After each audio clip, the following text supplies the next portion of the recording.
너희 한국 사람들은 이래서 문제다. 너희는 아주 다 나쁜 놈들이다. 중국이 소수민족을 굉장히 탄압하고 착취하고 중국은 한족의 나라니 한족이 다 밑에 있는 소수민족을 뭐 다스린다는 식으로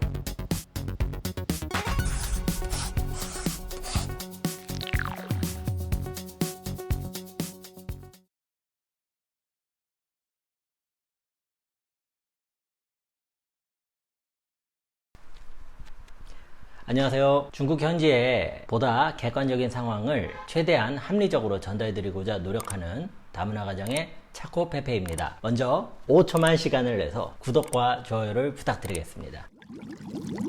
자, 이번 주제는요, 제가 오랫동안 한번 다뤄보고 싶었던 주제인데요. 그간에 너무 다양한 일들이 터지다 보니까 저도 다루지 않을 수가 없어서 조금 뒤로 미뤄졌던 내용입니다. 바로 우리가 중국 동포라고도 부르는 중국 조선족에 대한 이야기를 한번 알아보도록 하겠습니다. 미리 말씀을 드리고 싶은 부분은요, 생각이 저와 다른 분도 계실 수가 있으세요. 그리고 대한민국은 서로 다른 생각을 가지고 그것을 충분히 표현하고 교류할 수 있는 자유를 가지고 있는 나라입니다. 때문에 제가 가지고 있는 생각이 저는 반드시 옳다라고 생각하지는 않습니다. 마찬가지로 여러분들께서도 그냥 여러분께서 보시는 그 세상을 다양하게 참고하시는 하나의 어떤 의견으로 제 생각을 들어주셨으면 합니다. 중국은 한족이라는 민족을 제외하고 나머지 55개의 소수민족이 있습니다. 그래서 중국은 다민족 국가이고요. 한국에서 그런 얘기들을 제가 종종 듣는데요. 사실상 한족이 90% 이상이니 사실상 한족의 나라 아니냐라고 하시는데요. 제가 중국 사람하고도 실제로 살고 있고 오랫동안 겪어본 바로는 민족 기반으로 이렇게 접근하는 프레임이 이게 한국적인 프레임입니다. 중국은 그게 없어요. 제가 보니까 그냥 너는 무슨 족이니? 아, 난 무슨 족이야. 혹은 이제 평소에 뭐 장족이라든지 잘 안 들어봤던 족이 나왔다고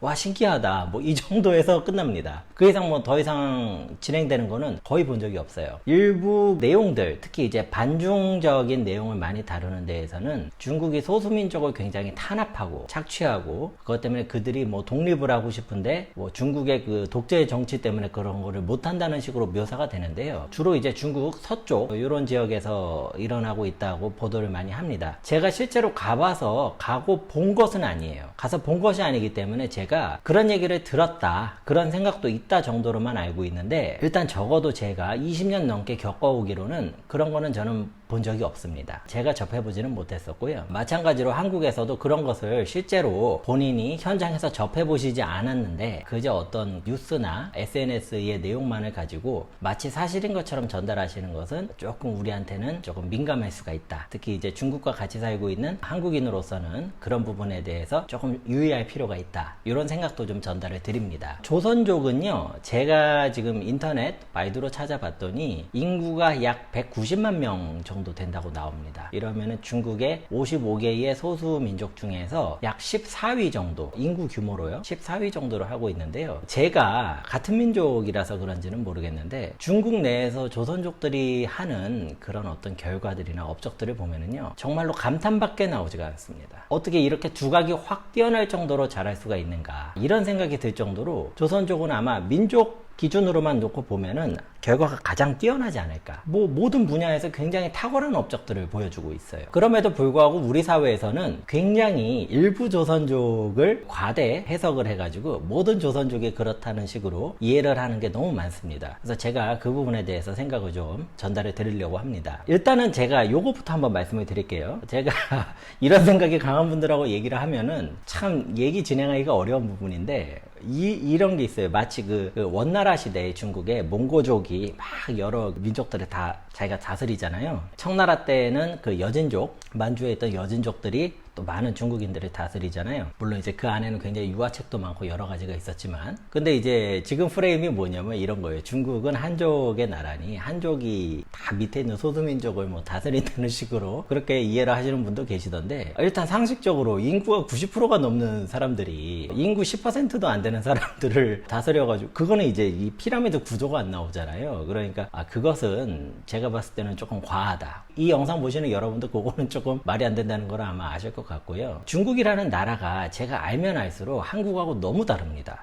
너무 다르고, 우리나라가 인구 5천만 정도로 지금 운영이 되는 체제인데 여기가 지금 14억이 넘다 보니까 우리랑 같은 체제로는 이거는 운영이 안 돼요. 그러다 보니까 중국이 운영되는 거에 대해서 한국적인 시각으로 보면은 이해가 안 가는 것들이 너무나 많습니다. 제가 지금 유튜브를 통해서 그런 부분에 대해서 설명을 드리는 것도 아마 그런 차이 때문에 있는 것 같아요. 똑같은 이유로 중국 사람들도요, 한국 체제를 잘 이해를 못 합니다. 근데 조금 차이가 있다면 뭐냐면, 제가 느끼기에는 한국 사람은 자기가 한국 거는 잘 안다, 그런데 중국은 잘 모르겠다, 이런 식으로 느끼는 경우가 많은데, 중국 사람은요, 중국도 잘 모르겠고 한국은 또 뭔지 모르겠다, 이런 식으로 인식하는 분들이 꽤 많으세요. 그래서 아마 이런 차이는 조금 있지 않은가 싶습니다. 조선족과 관련된 내용은 제 유튜브 채널을 봐주시는 분들 중에 L이라고 제가 말씀드릴게요. 친구분이 한 분 계십니다. 그래서 여러 가지 정보를 좀 전달해 주셨는데요. 그 내용들을 보고 제가 조금 재가공을 해봤습니다. 우리나라에 오시는 조선족 분들이 되게 뛰어난 분들도 많으시고요,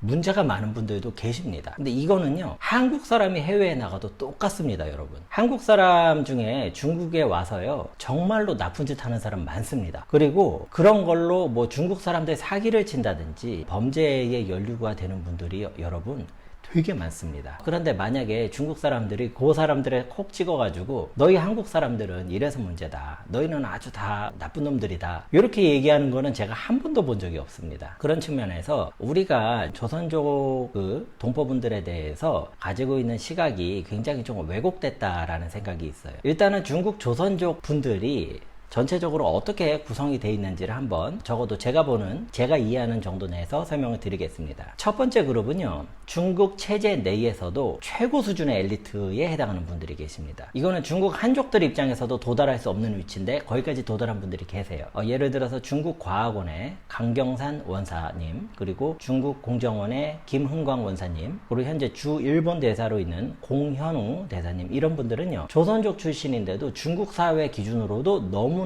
대단한 엘리트들이에요. 두 번째로는 굉장히 뛰어난 기업가로서의 역량을 보여주시는 분들도 계십니다. 북경 동화원 의료기계 그룹의 남룡 이사장님이 계시고요, 아성그룹의 송재국 회장님, 이런 분들도 계십니다. 조선족 분들이요, 비즈니스를 잘하는 분들이 굉장히 많으세요, 제가 보니까. 그리고 한국과 중국을 상당히 균형 있게 이해를 하시면서 비즈니스를 하다 보니까 제가 때때로 감탄하고 배우는 경우가 많습니다. 자, 세 번째 계층은요, 제가 봤을 때는 차세대 엘리트 계층이라고 제가 한번 이름을 붙여볼게요. 중국에서 혹은 해외에서 대학을 졸업한 뒤에 본인의 고향에 돌아와 가지고 열심히 하고 계시는 공무원, 사업가, 예술가, 문학가, 이런 분들이 계시고요, 아니면 중국의 연예 대도시 혹은 해외 각지에서 굉장히 열심히 살아가고 있는 젊은 분들이 계십니다. 엄청나게 똑똑하세요. 그리고 일도 굉장히 잘하십니다. 문제는 한국 사람들이 이런 분들이 계시는 걸 잘 몰라요. 자, 그리고 네 번째는 중국에서 먹고 살기가 조금 힘들거나 피치 못할 이유로 인해서 다른 지역으로 가서 어려운 일들을 하고 해외 지역으로 가서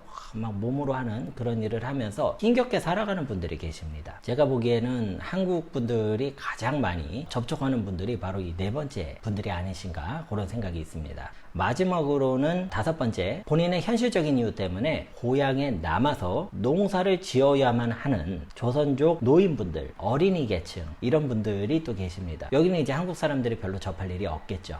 자, 그래서 딱히 중국 사람들이 조선족이라는 카테고리를 잡아놓고 이 사람들이 이렇다 저렇다라고 생각하는 경우는 거의 없습니다. 이게 다분히 이제 한국적인 관점이라는 걸 계속 제가 강조를 드리고요. 실제로 제가 이제 만나뵀던 조선족 분들은 아마 한국에 많은 분들이 만나뵀던 분들을 저도 똑같이 한국에서 만났겠지만 이런 경험을 제가 좀 공유를 드리겠습니다. 예전에 제가 베이징에서 대학원생으로 있을 때에 만났던 사람인데 굉장히 똑똑했어요. 굉장히 똑똑해서 대부분 대화를 이제 중국말로 했습니다. 중국말로 했고 한데 한참 뒤에 알았어요. 이 사람이 조선족이었습니다.